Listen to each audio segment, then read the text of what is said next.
Once upon a time, in a land bathed in sunlight and filled with laughter, there was a village so beautiful it looked like it was painted in a picture. This enchanting village was home to King Chima, a ruler adored by all for his wisdom and kindness. King Chima had a large family with 2 wives. His first wife, Yuli, blessed him with 3 daughters as radiant as the morning sun. His second wife, Yuchi, gave him 2 brave sons, the future kings of the land. The princesses, known for their playful hearts, spent their days running barefoot through the palace grounds, laughing and playing without a care. They loved to splash in the jumping water river, their clothes muddied and their hair in disarray, feeling joyous and free. But not everyone believed princesses should behave this way. Some people whispered that they were too wild, questioning why they didn't act like royalty. Their mother, concerned, often sat them down, her voice soft yet firm, reminding them, "You are princesses, my darlings. It's time to start acting like it." But the princesses would only giggle, their spirits as free as the wind. They wanted to play, to explore, and to love the earth like everyone else. And so, they continued to dance with the world, their hearts as wild and free as the beautiful village they called home. In this village, there was a yearly festival, a festival not just for anyone, but for the princes. The festival was held to help the princes find their brides. The village square would come alive with colorful music and the sweet scent of festival foods. Beautiful girls from near and far would gather, dressed in their finest clothes, dancing gracefully in hopes of catching the eye of one of the princes. But from the palace window, the 3 princesses watched, their minds far away from the glitter and gold below. When men came to ask for their hands, the princesses always found reasons to say no. One was too proud, claiming his wealth could buy love. Another sighed, uninterested. Even when a rich man from a distant village came with a bounty of gifts, asking to marry all 3, the princesses only shook their heads. "We're not interested," they said, splashing water at the idea of being one of 7 wives. This puzzled everyone in the village. How foolish, they said. They turned down all those rich and powerful men. King Chima and Queen Yuli were baffled and a bit saddened. "Why won't you marry? Your brothers are ready and you're getting older," they asked. But the princesses just smiled and said, "We'll know when we find true love." As the seasons changed and the moon danced in the sky, the princesses watched their brothers marry and live happily with their brides. Something stirred in their hearts. Perhaps, just maybe, it was time to open their hearts to love. But it had to be true love, the kind that saw them as they truly were. One evening, under a sky full of stars, the princesses approached their father, King Chima, with a request that raised his eyebrows in surprise. "Father," they said, their voices echoing with hope, "we want our own festival, a festival where men can show us their skills and talents. We want to find love, but it must be true love." King Chima looked into their eyes and saw the sincerity shining back. He knew his daughters were different, their spirits free and wild. At first, he hesitated, it wasn't part of the tradition. But then, perhaps, he thought this could be their way to find love. So, with a nod and a heart full of hope, he agreed. "Let there be a festival," he announced. Word spread like wildfire from the corners of the village to distant lands. Suitors were eager to win the hearts of the 3 princesses. They practiced their skills, polished their talents, and dreamed of love. The village buzzed with excitement. Tailors sold beautiful garments, cooks prepared feasts, and musicians tuned their instruments. It would be a festival like no other. The festival day arrived, and the village square was abuzz with anticipation. Men from near and far arrived, determined to win the princesses' hearts. They came with their best smiles, bulging muscles, and hands full of gifts. Some brought gold, others boasted of their lands, and many showcased their strength and beauty, hoping to catch a princess's eye. But the princesses watched quietly, their eyes sparkling with mischief. They saw the suitors' efforts, each trying to outdo the other. But deep down, they knew that gold and strength were not what they sought. They wanted someone who could see beyond the surface, who could understand their hearts. As the sun began to dip, casting a golden light across the village, the princesses stood before the crowd. "We have a challenge," they announced, their voices clear and strong. "To win our hearts, you must do more than show your wealth or strength. You must guess our real names." A hush fell over the crowd. Names? But who knew the princesses' names? They were known far and wide as the Three Foolish Princesses. Their real names were a mystery to all. The suitors were stunned. Guess their names? It was a task that seemed impossible. They had prepared to show their might and wealth, not to guess names. Murmurs spread through the crowd, a mix of confusion and curiosity. How could they find the names of the princesses? But the princesses stood firm, their challenge hanging in the air like a riddle. It was a test not of wealth or strength, but of wisdom and patience.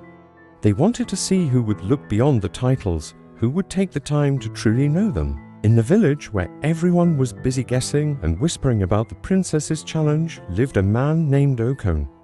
Okon was known to all, but not for reasons one might expect. He was the village drunkard, often seen stumbling and mumbling, his days spent in a haze of laughter and wine. Most considered him foolish, a man of no consequence. But beneath the surface, there was more to Okon than met the eye. When Okon heard about the princess's challenge, something stirred within him. He saw what others didn't a chance, a glimmer of hope. Why not me? He thought. Why can't I win the hearts of the princesses? So, with a determination that surprised even himself, Okon set out on a quest to discover the true names of the three princesses. Day after day, Okon followed the princesses not too close, just a shadow among the trees. He watched them laugh and play, their spirits as free as the birds above. But no matter how closely he listened, their names remained a mystery. They called each other by nicknames, their voices wrapped in a secret language of smiles and glances. Then one day, fate took a hand. As the princesses wandered near the forest edge, the youngest, full of joy and mischief, didn't see the hidden pit before her. With a gasp and a tumble, she fell in, her laughter turning to cries of fright. "Help!" she cried, her voice echoing through the trees. "Please, someone!" Okon, hidden behind a bush, watched in shock. This was his chance not to win a challenge, but to do something good, something right. But before he could move, he heard the eldest princess shout, "Amma, to the rescue!" Then the middle one called out, "Leela's coming too." Okon's eyes widened. The names of the princesses spilled like precious gems. He watched as Amma and Leela worked together, finding a long stick to help their sister hold on. Tina, they called, their voices filled with love and concern. With a heave and a hoe, the sisters pulled Tina from the pit, their arms wrapping around her in a tight hug. Okon, still hidden, felt warmth in his heart. He had found their names, but he had also seen the love they shared, a love that went beyond any challenge. Filled with a new resolve, Okon stepped out from his hiding place, his heart beating like a drum. He knew what he had to do. With a shout that carried across the village, he declared, "I know their names."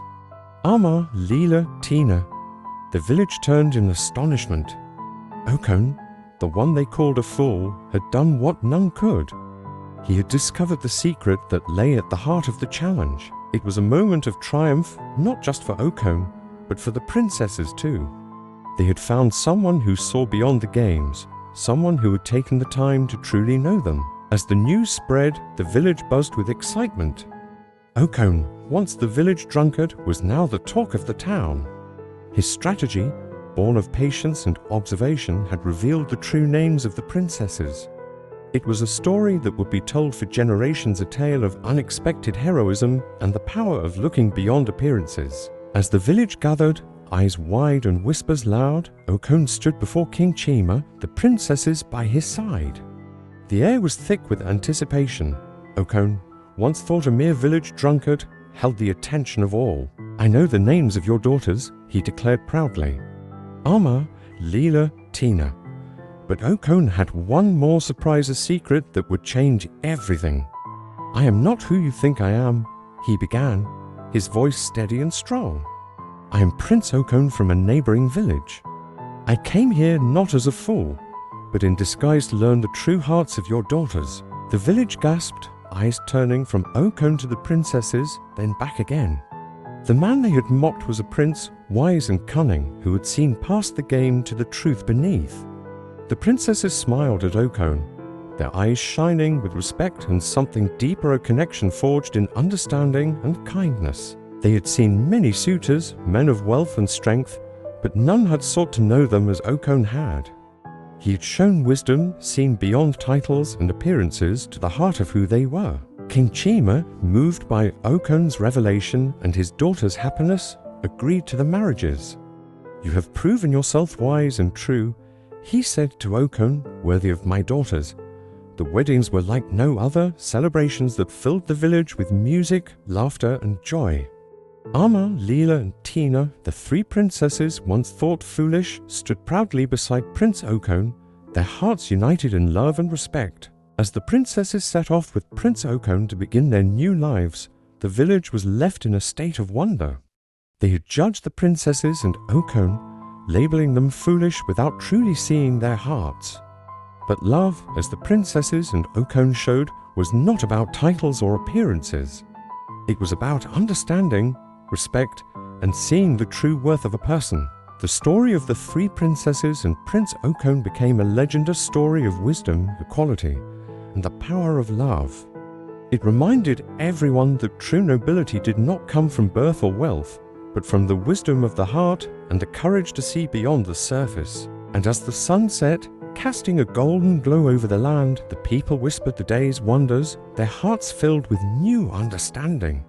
The princesses and Prince Okon, now bound by love and wisdom, journeyed forward, leaving behind a village forever changed by the lessons of their story.